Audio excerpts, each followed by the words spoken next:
Hello, hello. Here is the video going over Unit 7 Transformations and Unit 8 Statistics in your Semester 2 Final Exam Review packet for Algebra 1.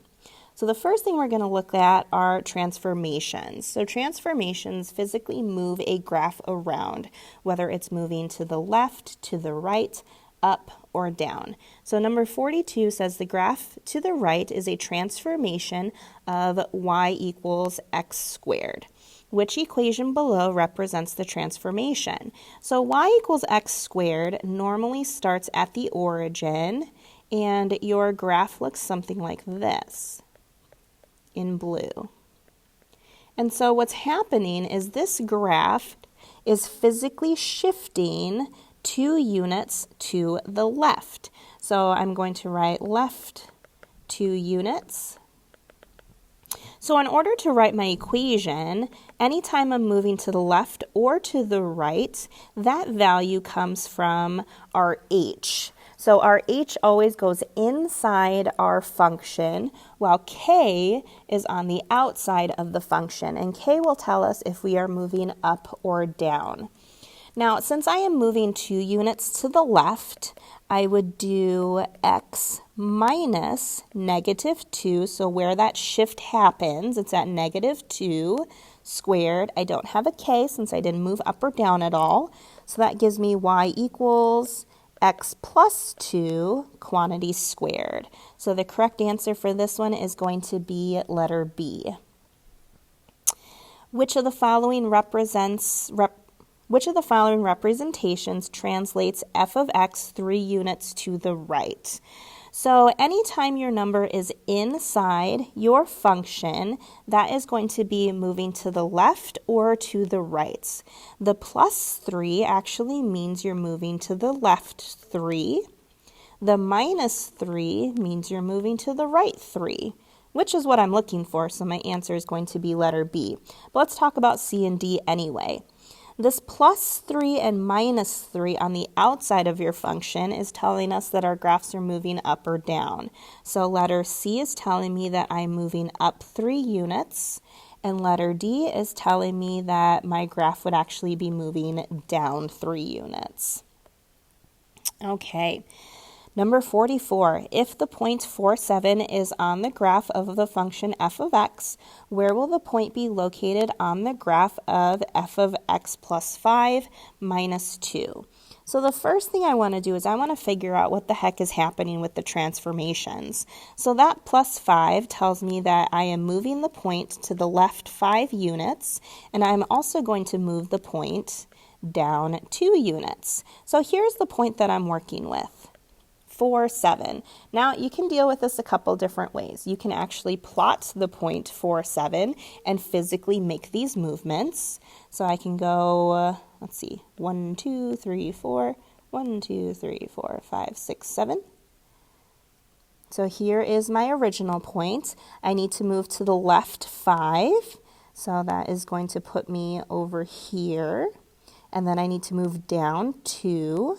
So then my final point is right here at -1, 5. So my answer is going to be letter C. Now, what if I don't actually want to graph it? So when I'm moving to the left, what that does is that affects my x-coordinates. And moving to the left, I can go ahead and subtract 5 from my x-coordinates, and that's going to give me -1.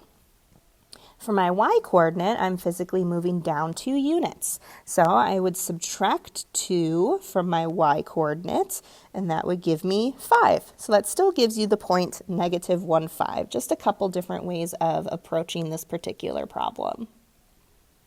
Number 45, write an equation of an absolute value that has been transformed 4 units to the left and 2 units down.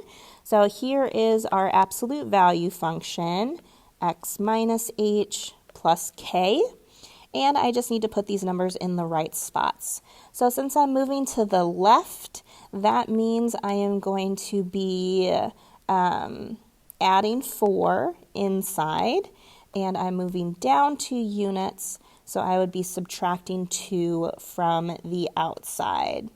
So to the left 4 means I have negative 4 for my h, and down 2 means I have negative 2 for my k. And then I can just plug those in to the right spots for h and k.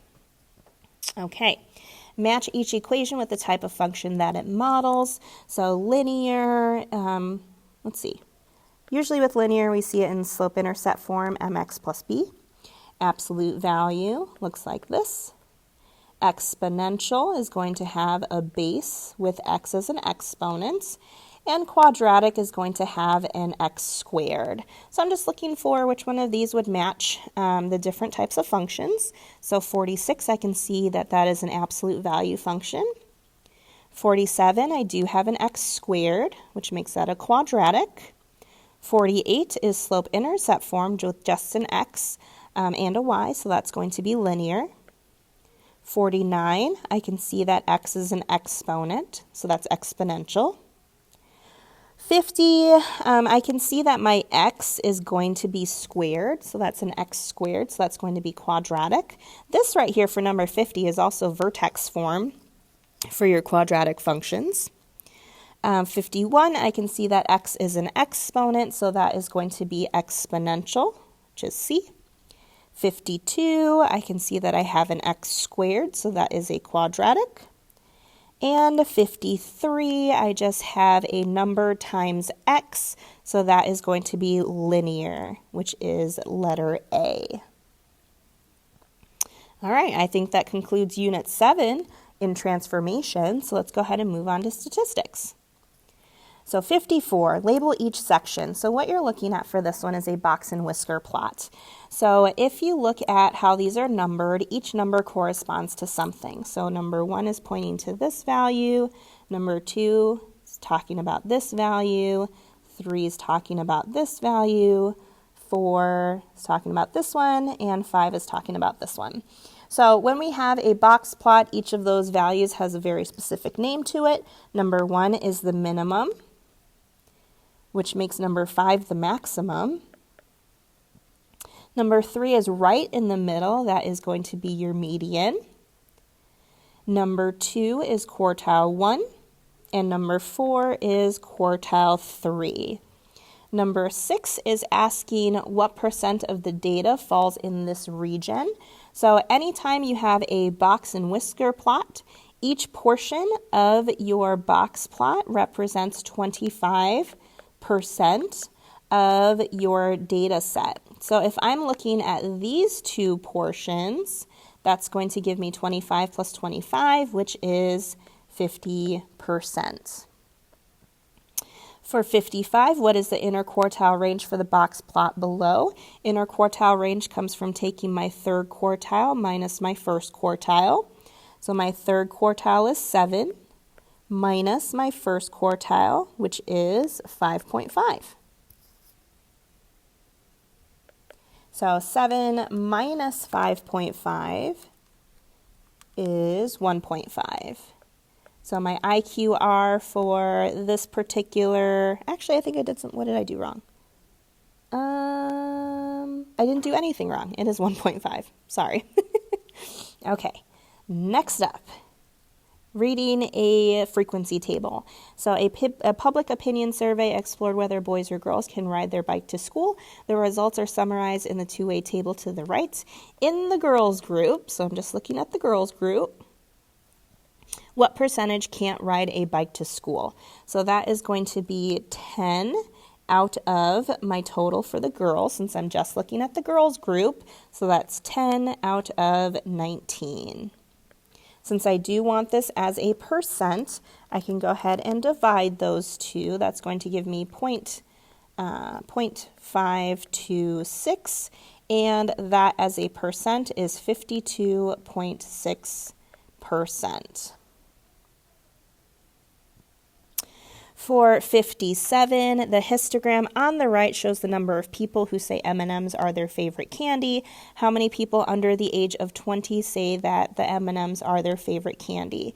So I want to look at the portions that are under 20. So essentially, I'm looking at these bars all 4 of these bars from the age group of 0 to 5, 6 to 10, 11 through 15, 16 through 20. And I'm just going to make an approximation of where all of these are on for the frequencies. So for 0 through 5, I'm going to say that's about 4. For 6 through 10, let's see, 6 through 10. What do I want to look at? Let's see, 26. 11 through 15, I'm going to say that that is 45. And 16 through 20, I'm going to call that 52.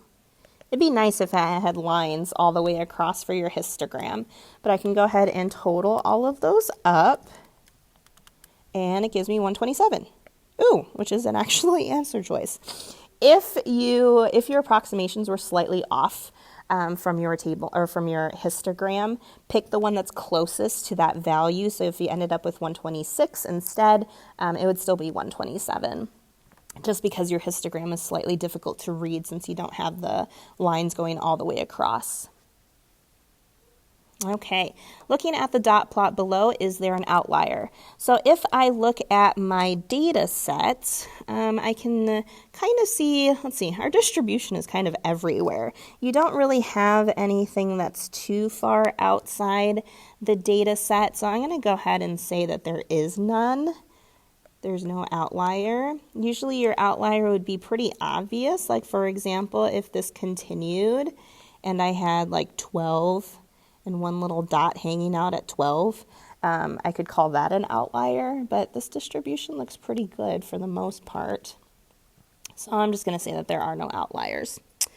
If you add a point on the 0, how will it affect the median? So if I were to add an extra point on 0, what's going to happen? Well, first and foremost, I have 50 pieces of data, so I'm just going to write 50 values. So your median would be right in the middle of that. So that would be in between the 25th and the 26th value. So I already counted the dots, and I know you can go ahead and count your dots too. But my median without this point would be in between 4 and 5. So what happens if I add this extra dot at 0 is instead of 50 values, I would actually have 51 values. So that means my median would be at the 26th value. So let's see, where's my 26th value? So I have 1, 2, 3, 4, 5, 6, 7, 8, 9, 10, 11, 12, 13, 14, 15, 16, 17, 18, 20, 21, 22, 23, 24, 25, 26. So that is actually going to be a 4. So what does it do to the median? It would lower it slightly. So your original median would actually be 4.5. Your new one, by putting in the 0, ends up becoming 4, so it just lowers it slightly. If I add a point on the 0, how will it affect the mean? Your mean would also be lower.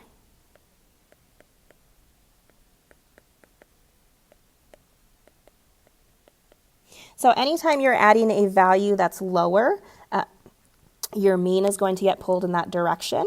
If you added a value that was higher, so for example, if I added a 10 or a 12 or even another dot on 9, that would make the mean higher than it originally was. All right, so that concludes all of the questions for Unit 8 Statistics. So good luck on your final, because that was the last part of your final exam review packet.